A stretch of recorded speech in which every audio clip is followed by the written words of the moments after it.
ide utama dari blockchain ini kan supaya transaksi ini bisa trustless gitu kan, informasi ini bisa trustless, artinya kita nggak perlu mempercayai orang tertentu atau lembaga tertentu gitu kan. Yes. Nah, apakah kita bisa percaya dengan orang-orang yang di pemerintahan itu kan, ya ada yang percaya ada yang enggak. Tapi pakai blockchain ini jadi sesuatu breakthrough bahwa kita nggak perlu percaya mereka, kita percaya sama teknologinya gitu.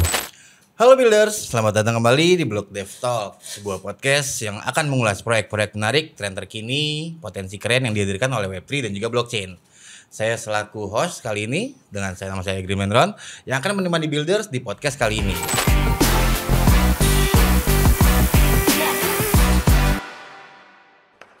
Nah, di kali ini kita kedatangan tamu yang luar biasa, seorang maestro dari Block Dev ID dan juga co-founder beserta CTO-nya Indodax, yaitu Pak William Sutanto. Mantap. Terima kasih. Tepuk tangan lagi. Emang begitu, Pak? Emang sengaja pakai gitu. Kan mereka dibayar kita ya, Pak. Oh gitu. Thank you sudah mengundang saya di rumah saya sendiri. Iya juga lagi.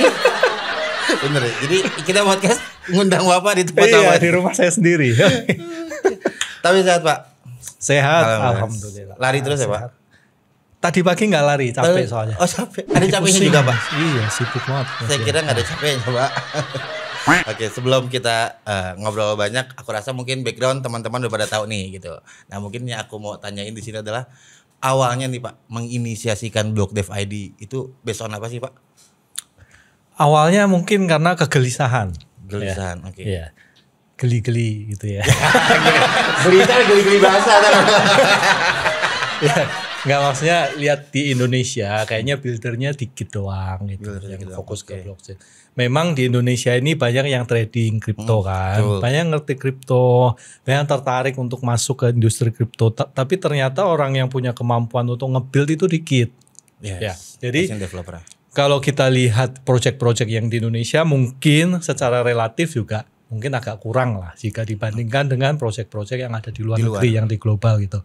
Nah, menurut saya ini salah satu penyebabnya adalah kita kekurangan builder. Ya, builder nih juga secara spesifik engineers, ya, programmer, developer ya. Karena menurut saya memang khususnya di industri kripto dan blockchain ini adalah engineers driven. Ya, yes. Jadi orang-orang yang develop ini ya orang-orang yang secara teknikal sangat strong gitu. Sehingga mereka memahami blockchain ini apa. Setelah memahami betul bahwa blockchain ini apa, baru bisa utilize blockchain itu ke dalam kehidupan sehari-hari. Menurut saya gitu. Jadi gitu. Karena di Indonesia saya rasa buildernya kurang, ya ini adalah inisiatif supaya ya gimana caranya kita kerja, kita kan contribute ke negara lah, mungkin quote unquote ya, kalau idealisnya seperti itu. Jadi gimana caranya kita itu berkontribusi bagi masyarakat, bagi negara, supaya kita nggak selalu ketinggalan. Ya, karena Indonesia itu kan secara industri tech selalu dibilang ketinggalan dengan global kan. Nah, why not sekarang kita kejar nih mumpung belum telat. Gitu. Oke, berarti harapan memang menuju ke sana. Itu versi seriusnya. Mudah-mudahan. Kalau versi bercandanya, Pak? Iseng aja. Kegelisahan aja. Ya mungkin salah satunya juga saya personal kan, saya nganggap saya gedenya di kripto lah. Karena Indodax itu kan sebelum Indodax ya bisa dibilang praktisioner IT biasanya gitu lah, orang yang biasanya di dunia IT atau internet marketing. Tapi kripto ini yang membuat saya leapfrogging gitu. Ya, jadi ini mungkin sebagai niat saya juga gimana caranya kayak balas budi kepada apa yang sudah saya capai gitu. Oke. Tapi kalau dari awalnya gitu, awal justru Bapak kenal blockchain-nya dulu apa kriptonya dulu sih, Pak? Pertama kenal Bitcoin. Ya, waktu saya kenal Bitcoin cuma ada Bitcoin, nggak ada yang lain gitu. Bahkan istilah blockchain belum banyak dipakai waktu itu. Orang ngomonginnya Bitcoin. Makanya waktu itu Indodax juga sebelum jadi Indodax namanya masih Bitcoin Co ID. Yes. Berarti awalnya dari situ. Itu berapa tahun lalu, Pak? 10 kah?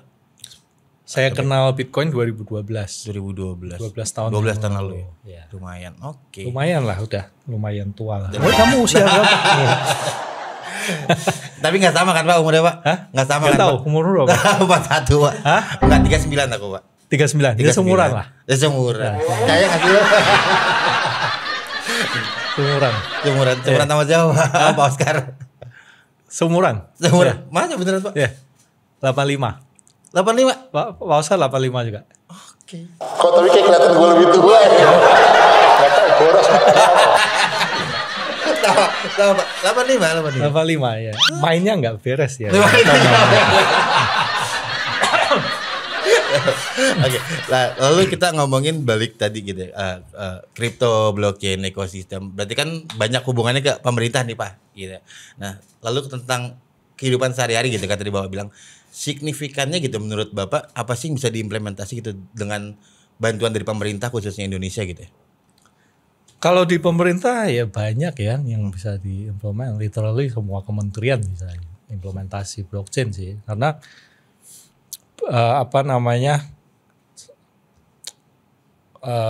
ide utama dari blockchain ini kan supaya transaksi ini bisa trustless gitu kan, informasi ini bisa trustless, artinya kita nggak perlu mempercayai orang tertentu atau lembaga tertentu gitu kan. Yes. Nah, apakah kita bisa percaya dengan orang-orang yang di pemerintahan itu kan ya ada yang percaya ada yang enggak. Tapi pakai blockchain ini jadi sesuatu breakthrough bahwa kita nggak perlu percaya mereka, kita percaya sama teknologinya gitu.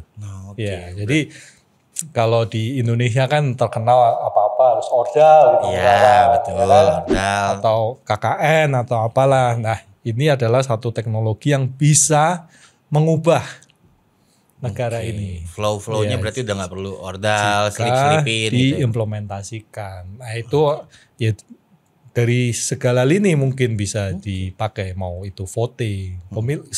Kalau sekarang yang ramai pemilu gitu. Ataupun apalah kesehatan atau bansos atau dana pendidikan, subsidi, industri pertambangan, apapun lah.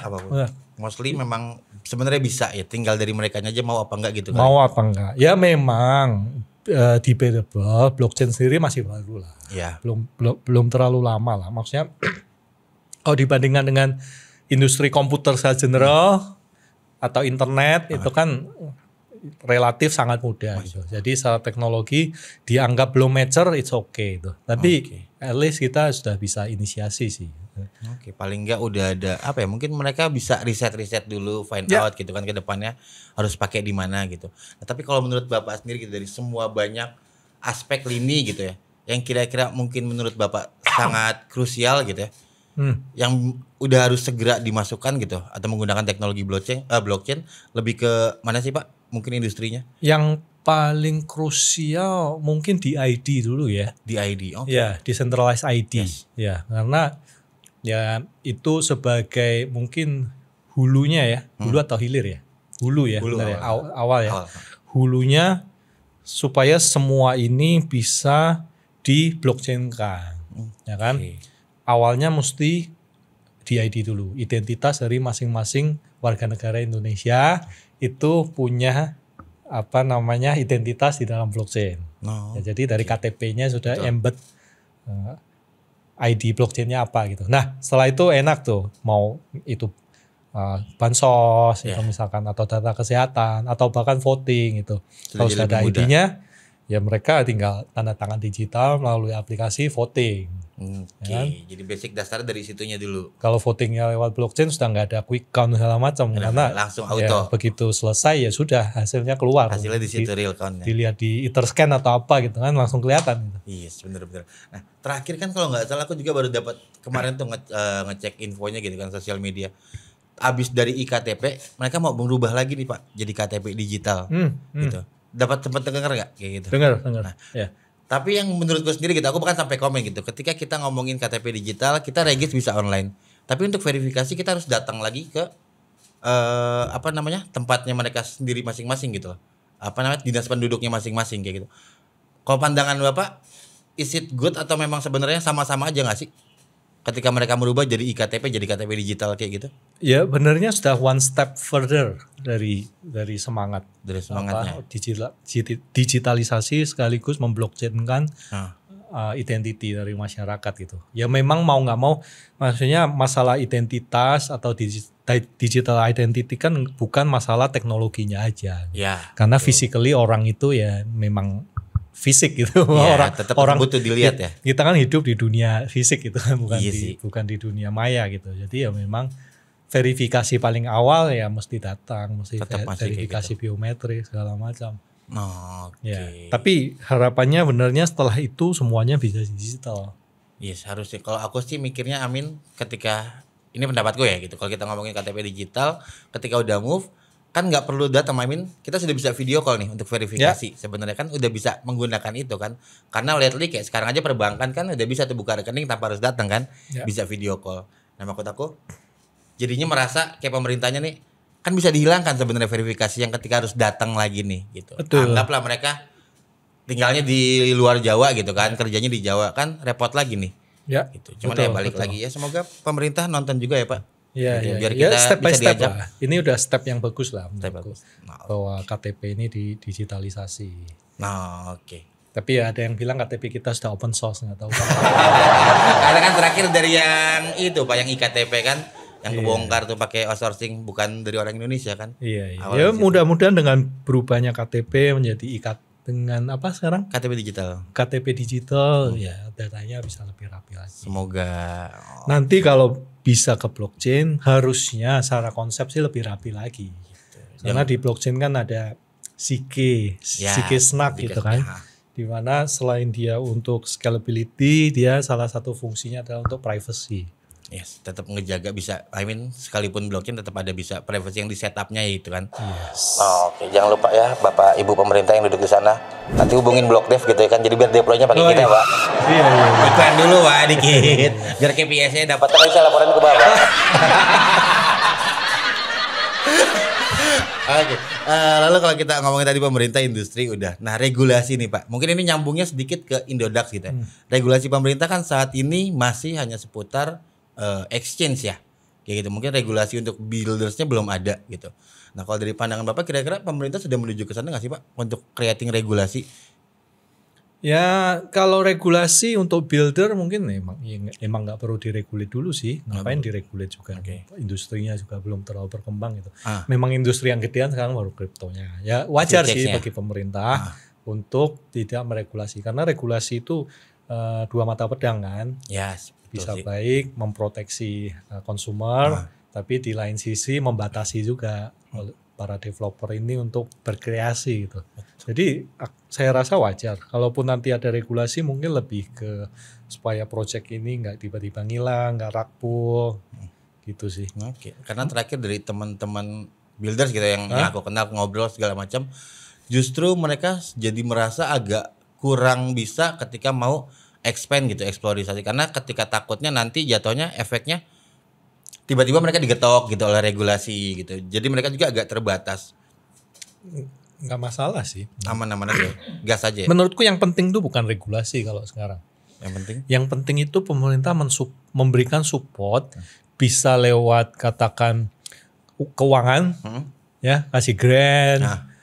Kasih grant untuk research, kasih grant untuk bikin project, ataupun support dalam arti dikenalkan dengan investor gitu, atau misalkan studi banding bersama ke luar negeri, atau bikin event bareng-bareng, atau kasih grant untuk pendidikan blockchain, atau misalkan mendorong para universitas untuk melakukan mata kuliah seputar blockchain. Nah, hal-hal seperti itu yang sekarang kita perlu. Jadi paling nggak usah bikin regulasi belakangan lah ya secara nggak langsung gitu ya kan, belakangan aja, yang penting support dulu aja lah ya. Support. Gitu. Terus maksudnya pemerintah itu kan punya punya visibility atau punya research gitu kan, dalam 5 tahun ke depan, dalam 10 tahun ke depan tuh industri apa yang bakal tumbuh gitu. Betul. Nah, jangan sampai industri ini kadung gede tapi kita nggak punya talentnya. Nah, ujung-ujungnya jangan salahkan kalau nanti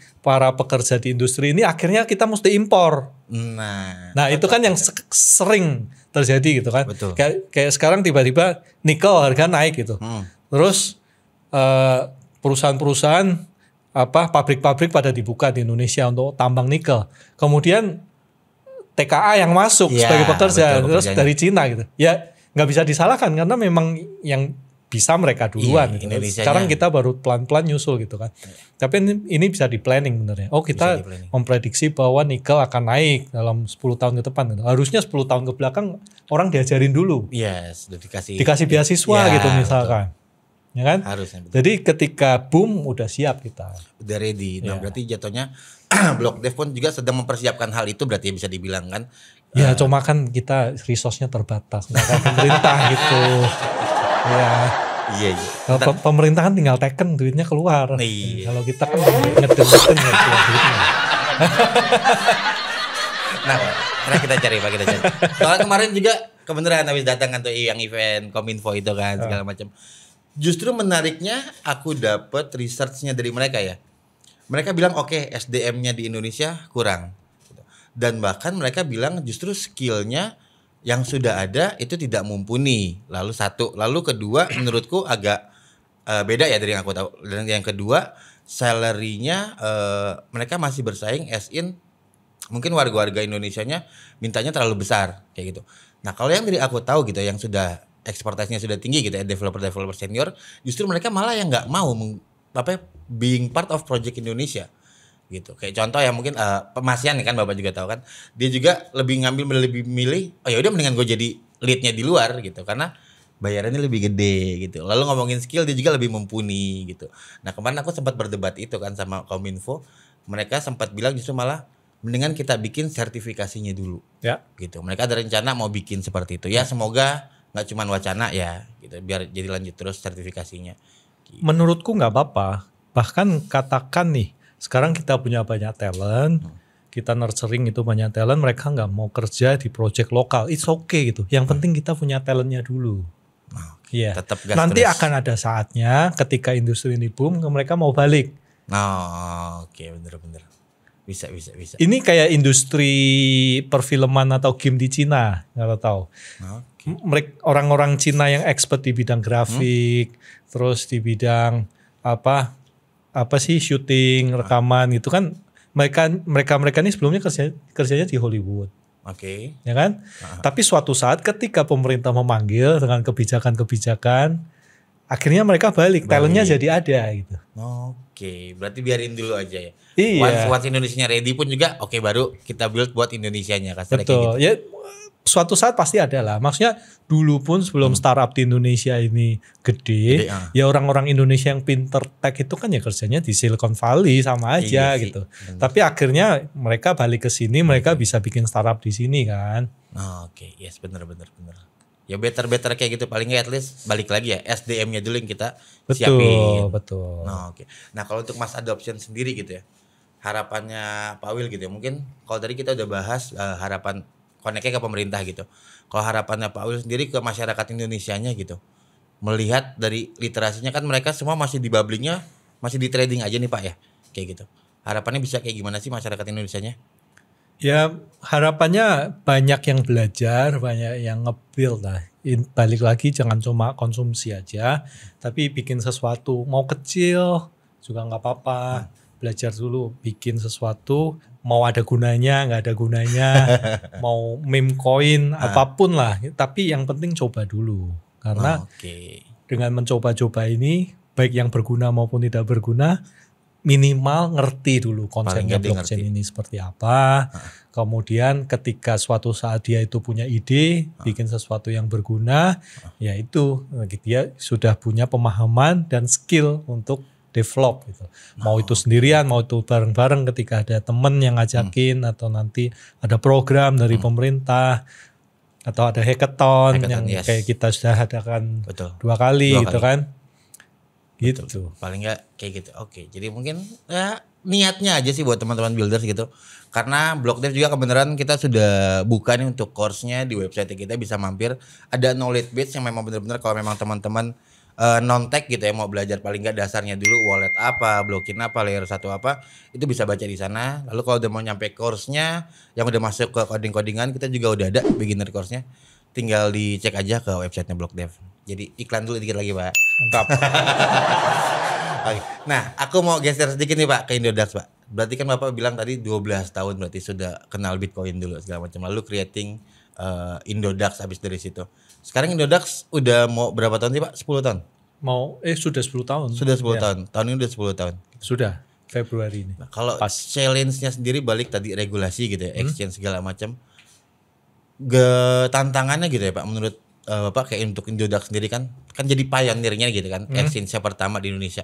Sampai saat ini challenge-nya untuk literasinya sendiri gimana sih Pak di Indodax? Literasi ya oke sih, kita sebagai pionir kita juga pionir dalam edukasi masyarakat tentang apa itu kripto, tentang invest dengan bijak segala macam. Ya harapan kita dengan regulasi sih ya exchange ini tantangannya bukan hanya di dalam negeri tapi juga di luar negeri gitu kan. Sedangkan kita exchange yang di dalam negeri itu punya punya playing field yang beda dengan apa yang ada di luar negeri. Contohnya di Indonesia kita mesti bayar pajak. Ya betul. Kalau orang trading di exchange global kan nggak perlu bayar pajak. Artinya apa? Spread kita makin tinggi. Kalau spreadnya makin tinggi, ongkos yang harus dibayar oleh trader makin mahal, orang jadi sungkan untuk trading di Indonesia gitu. Sendiri. Nah itu salah satu yang perlu didiskusikan bersama gitulah, supaya memang kita perlu memberikan kontribusi kepada pemerintah, kepada negara, tapi mesti dicari titik terbaiknya supaya member-member Indonesia ini nggak kabur ke luar negeri. Kabur. Ya. SIN berarti tidak menggunakan exchange luar lah ya, tetap menggunakan exchange Indo. Betul. Oke. Terakhir juga kalau nggak salah beberapa hari lalu Vietnam udah nggak ada tuh Pak pajaknya untuk exchange. Betul. Harapannya Indonesia mungkin gitu Thailand. juga. Thailand ya? Ya, Thailand PPN-nya dihapus. PPN-nya dihapus. Ya mudah-mudahan pemerintah Indonesia juga bisa mempertimbangkan. Kemudian bagaimana katakan apa sih, kan kita sudah mengikuti semua compliance, mengikuti semua persyaratan sesuai dengan undang-undang, sesuai dengan peraturan. Sedangkan exchange luar kan enggak. Nah, insentif apa nih yang kita dapatkan supaya kita bisa unggul di negeri sendiri? Itu harus menjadi perhatian itu. Ya, mungkin kalau aku coba flashback gitu ya ke belakang, setauku juga nggak mesti dari exchange gitu. Kalau kita ngomongin banyak juga sektor-sektor lain gitu ya. Balik lagi, ketika Indonesia produknya sendiri gitu kan, perusahaannya Indonesia, jadinya lebih banyak nih kebentuk regulasinya gitu. Tapi sedangkan project luar masuk ke Indonesia jadi lebih mudah. Bahkan sometimes ada perusahaan-perusahaan luar yang udah main di Indonesia lama tapi dia belum terdaftar di Indonesia. Ya. Jadi kan berarti kalau kita mau nyalain pemerintahnya Pak salah. Hah? Pemerintahnya yang salah. Nggak tahu lah siapa. No comment. Nah kalau kita sebutin bahaya Pak. Nah kalau balikin lagi ke BlockDev nih Pak, solusi gitu ya. Kan tadi kita kehidupan sehari-hari kita bikin paling nggak hal kecil yang berdampak atau enggak gitu. Dan kita juga tahu project-project di Indonesia mungkin yang benar-benar use case ke kehidupan sehari-harinya belum banyak gitu ya Pak. Kebanyakan masih project token, project NFT dan lain-lain. Ada nggak sih gambaran atau harapan Bapak paling nggak di Indonesia ada project apa gitu yang bisa masuk ke use case kehidupan sehari-hari bisa dinikmati? Benernya orang Indonesia kan banyak yang kreatif ya. Ya IP yang ada di Indonesia itu kan semua bisa ditokenize misalkan. Kemudian itu menjadi value, ya kan.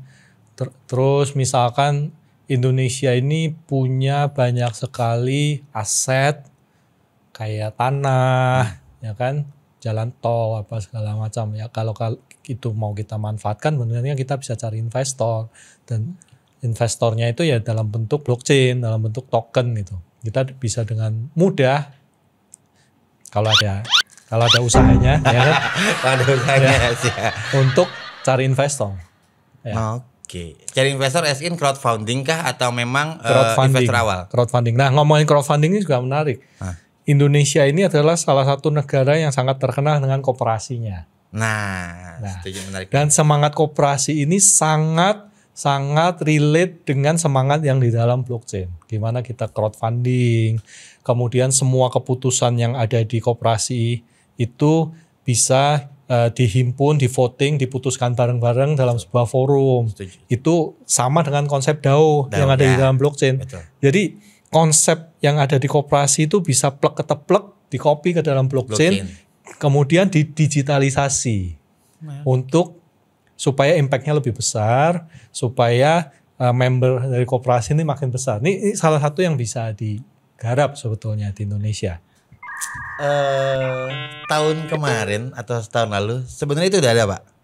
Jadi ada koperasi digital namanya apa? Aku sempat datang ke acara launchingnya sebelum kita ketemu, sebelum aku di Blok Dev. Okay. Aku pernah ke sana. Tapi balik lagi kebanyakan ya mungkin skeptisnya aku ya kalau ngomongin pemerintah hanya kepentingan aja, Pak, gitu. Padahal yang sudah mereka buat itu memang mereka sudah mendigitalisasikan koperasi gitu. Jadi bahkan dari pertama kali aku tahu blockchain menurutku ya blockchain dan koperasi bedanya kayak gambarannya, oh ya udah nih koperasi versi digital gitu. Kalau koperasi kan non digital ya kan, balik ke DAO-nya gitu. Lalu ketika ada blockchain, lah ini mah koperasi. Makanya ketika aku merasa balik ke pemerintahan, harusnya yang menggunakan blockchain pertama harusnya koperasi. Cuma kan ya balik lagi ya, mungkin mereka masih belum mau ke sana. Lalu kalau bahasa nyinyirnya aku gitu kan, oh ya udah mereka jadinya nggak bisa korupsi mungkin ya, makanya mereka nggak mau pakai blockchain. Kalau blockchain ketahuan, Pak. Kamu yang bilang. Ya iya sih. Gue selalu digituin ya kalau udah kayak gini-gini. Kemarin juga sama Bu Asi gitu, Pak. Kalau gitu, Mas Ron yang bilang katanya dia gitu. Iya juga. Saya terus yang kenal. Jadi member doang gue. Oke. Setuju banget. Setuju banget. Tapi paling enggak mungkin sekiranya kisi-kisi nih buat Bapak, tadi kan kita ngomongin kan paling enggak banyak SDM-nya dulu segala macam. Mungkin dari Pak Will bisa kasih ke teman-teman builders gitu ya, syaratnya buat mereka yang memang mau jadi developer atau mau belajar, ada tips and triknya nggak sih, Pak? Mungkin pertama ya daftar di blogdev.id. Ini jualan juga nih. Bisa coba ngobrol-ngobrol di blogdev.id di Telegramnya.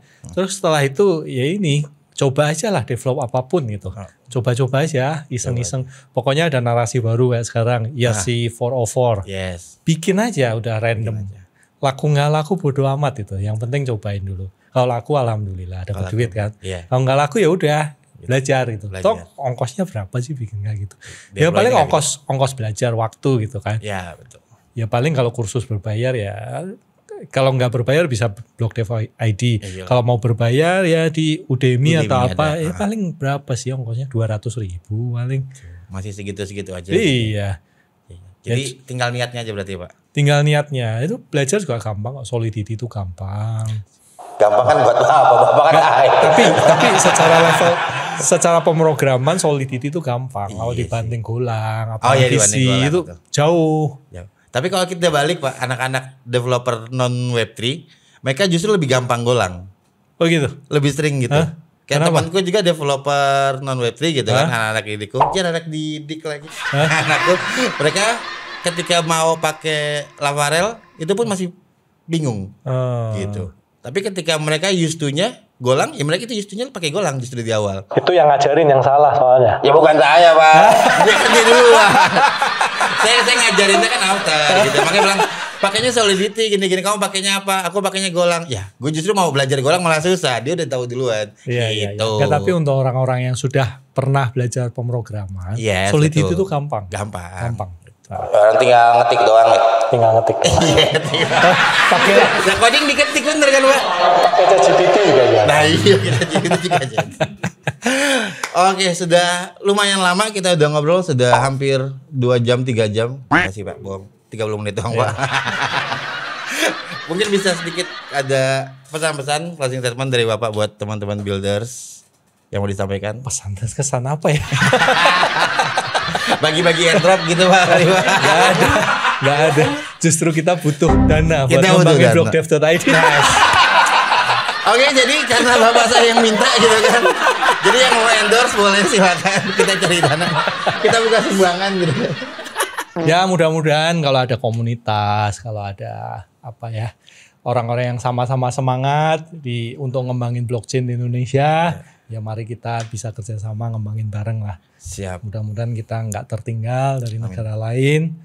Ya intinya visi misi kita ingin Indonesia ini makin berkembang lagi dengan menggunakan teknologi blockchain. Mantap, amin. Nyala terus abangku.